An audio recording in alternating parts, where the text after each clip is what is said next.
Welcome to today's lecture, Disease of Aging. This lecture is part of the course Human Disabilities for Music Therapists. I'm Isawan Pechlorlian, a geriatrician from Faculty of Medicine, Chulalongkorn University. Before start talking about disease or health problem in older people, we will start with discussing how we define someone as being old. Let's look at these three images. I think we all agree that they are images of old people. But please take a few seconds to think to yourself, how can we know they are old without even know their exact age? Okay, the first image shows two people. Their hair, including the man's beard, has turned gray. Their posture is bending forward. They seem to walk slowly. The man is also carrying a cane. The second image is closed up at a hand. Without seeing the face or posture, we can guess from wrinkle that the person is quite old. The third image is a sculpture, which we can also tell that it is modeled from an old man. The features are thin cheeks and hollow eye globe. These are the general appearance of older people that we often see in our mind. Let's look at another photo of a Chinese model. He was 80 when the photo was taken. We can still see that his hair was gray, but the posture is still straight and smart. The skin does not show a lot of wrinkle. Overall, he still looked not quite old, right? So, what I want to tell you is that we have two kinds of age. First is the chronological age, which is just a number of years passing since you were born. The second is biological age, which reflect your fitness and function. When we were born, we are at most vulnerable. If we got thrown away without someone taking care of, chances we will die. But after that we will become stronger. Then after approximately 30-year-old, we will only decline. So, the aging process is actually begin before we are old. Now, the point is, while most of younger people are similar, the more we grow old, the more we become diverse. As shown here, a person with the same chronological age, says 70, some may still walk around engage in social activities, some may be seated on wheelchair, some may already confined to bed requiring 24/7 caregiving. So, in healthcare, biological age is what really matters. However, chronological age is more straightforward and is being used as the criteria by law. In Thailand, Elderly Act used the age cut point at 60 to define old. The age cut point in other countries may be different, ranging from 50-something to around 70. This age criteria is usually used for retirement support and depend on average life expectancy and economic status of each country. Further than define old and not old, there are two major criteria used for subgrouping people. If you set 60 as old, then we subgroup at 70 and 80. If you use 65, then subgroup at 75 and 85 accordingly. What we have discussed is on the individual level. At the population level, we also define population or society as aging, aged, and super-aged based on percentage of older people. If you use cut point at 60, the criteria are 10, 20, and 28% respectively. But if you use 65, the criteria will then be 7, 14, and 20. Look at the bold blue line, that is Thailand. You can see that right now Thailand is aged society and only a few years before turning super aged society. But what's wrong with being old? Having a chance to get old should be a blessing, isn't it? Before we answer that question, let's look at this map showing the situation of aging society worldwide from 2015 to 2050. The redness mean more older people. You can see that the world is aging, but also, not all part of the world is aging. The Africa is still not so old. Can you guess why? Let's think for a few seconds.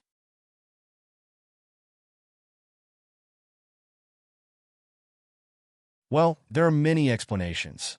Factors include lower birth rate in developed countries as a result of family planning and also economic status that does not really support having children. Another important factor is the healthcare. Many countries, including Thailand, are really good at prevent people from dying. However, what we perform worse is the prevention of disease. That ends up not only we have a lot of older people than younger ones, we also have sick older people. And that is the real problem, the diseases that come with aging. Economist has an index called Elderly Dependency Index. This index assumed that older people are a burden. Older people cannot make profit, so the working age are people who carry the burden. Thus, the higher this number, the larger a burden working age has to endure. So, what can we do about it? How can we help reduce this problem? Please spend a few seconds to think about this again. The first thing we can do is to reduce the number of older people by let them die. Kidding. But that has actually happened in nature, such as disaster or pandemic. Older people will be more likely to suffer and die, so it is a kind of natural phenomenon.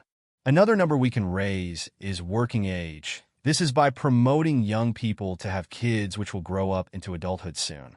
Apart from number, what we can do is improve the quality not only of the older people, but also children and adults.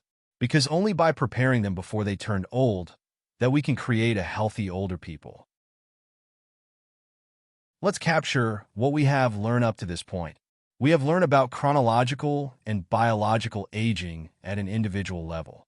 We have discussed about aging at a population level. And most importantly, we have learned that problem is not about the aging itself, but the disease, health issues, and dependency that come with aging. Next, we will talk about the cause of health problems in older people. We have seen that people at the same chronological age may have a different biological age. But why? Let's look at this diagram. From the state of complete independent to fully dependent. First, we all go through normal aging process. Normal aging is largely determined by our genetics. It is the change that occur throughout every single organ in our body. But these changes usually not lead to major problem or disabilities. These are examples of what happens from normal aging. The brain will become more slow and have difficulty learning new things. The sensory like eye and ear will also have some limitation. Heart and lung will have reduced reserve capacity, meaning that older person should be able to perform daily activities without issues. Their reserve power during stress or challenges is reduced. Bowel and bladder will have less capacity in digesting and eliminating waste. Muscle will become more stiff and less flexibility. In addition to genetics, how we use our body also impact aging process. Overusing will lead to injury. On the other hand, underusing led to deconditioning and atrophy.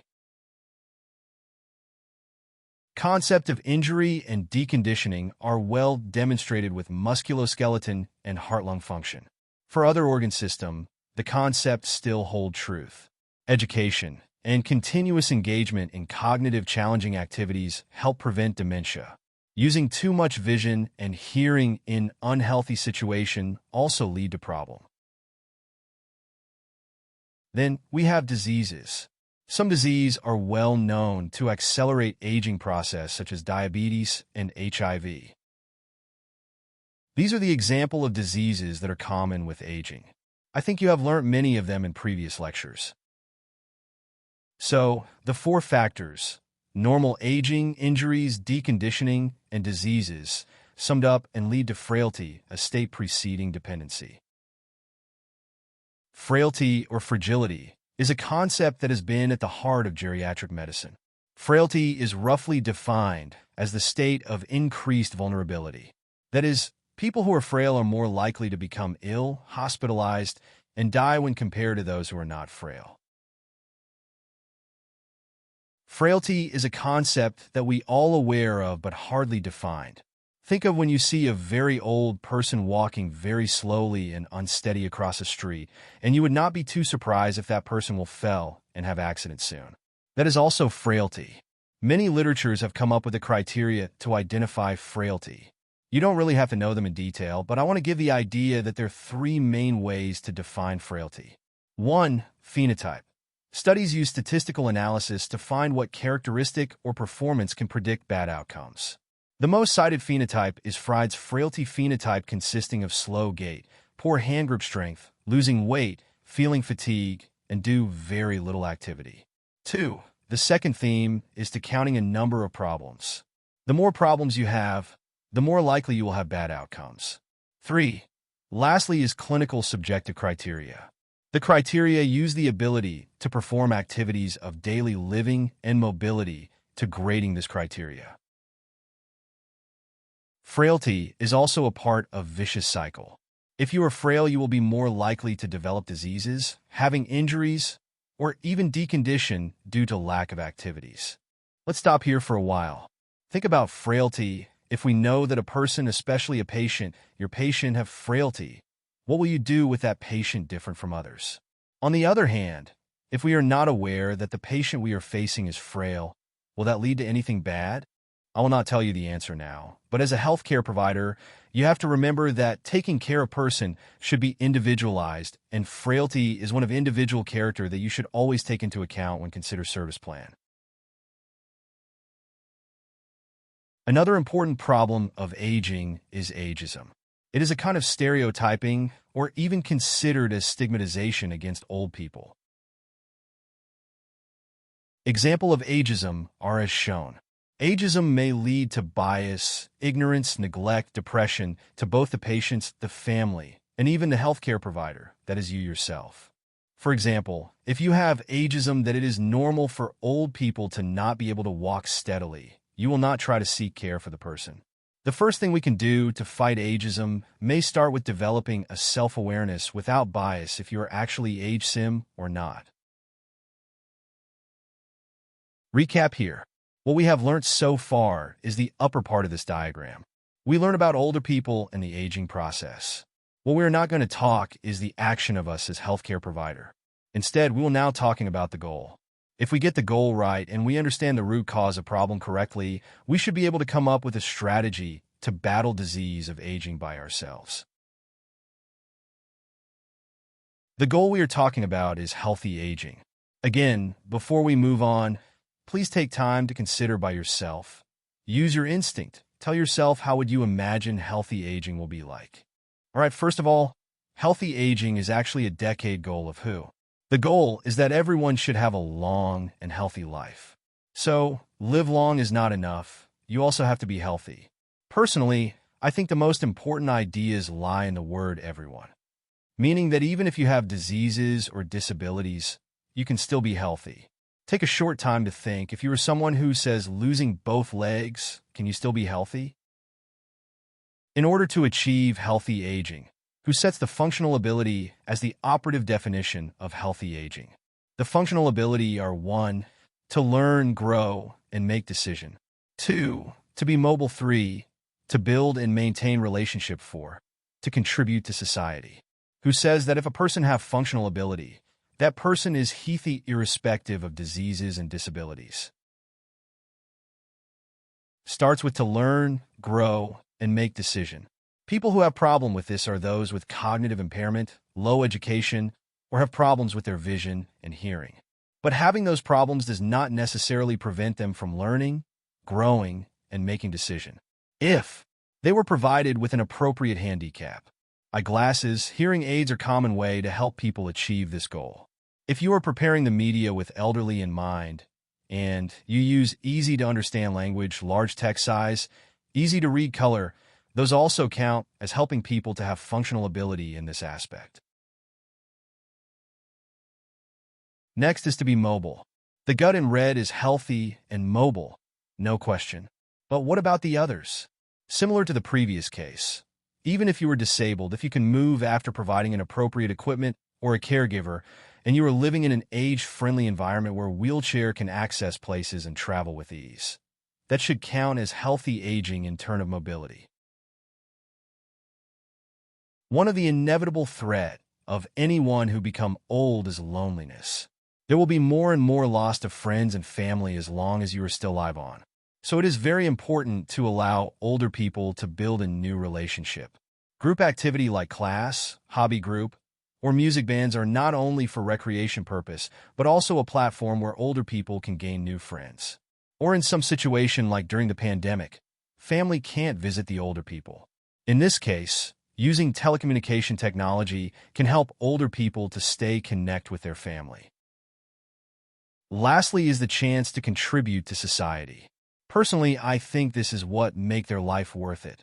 Society does not necessarily mean the public, but can also mean their own family. Having a chance to talk, listen to family problem, make some suggestion or console, those are also contribution back to the society and make their presence have meaning. Volunteer work also help them achieve this goal.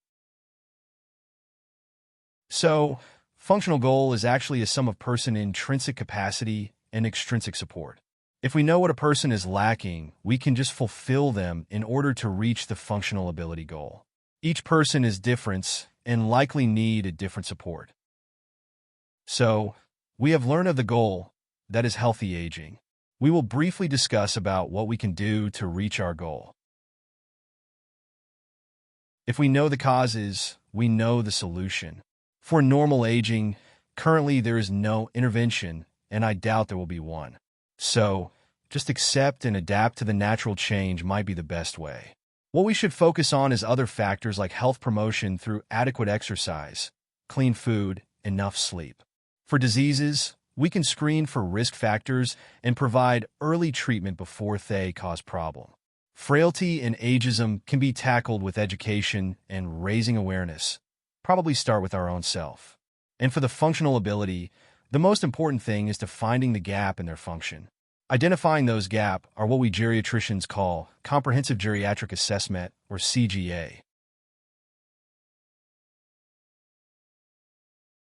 CGA is assessment in many aspects from physical, mental, social, environment, and even spiritual. At the center of CGA is assessment of function, which is crucial for functional ability. I think you can see by now that taking care of an older person is complicated in many ways. Understanding a person's life require a wide area of knowledge, and sometimes also require a deep understanding of particular disease. The care also have to be continue longitudinal, and there will be many uncertainty along the ways. One important point that I always tell my students is that in modern healthcare, we don't really want a single superhero, but rather a multidisciplinary team that can work together. So, here's the end of my lecture. Unfortunately, since I'm not here, we cannot do the QA, but I will provide you with some Google form quiz to foster your understanding of the topics. You can also QA through that form. The form is optional and will not count toward your grade.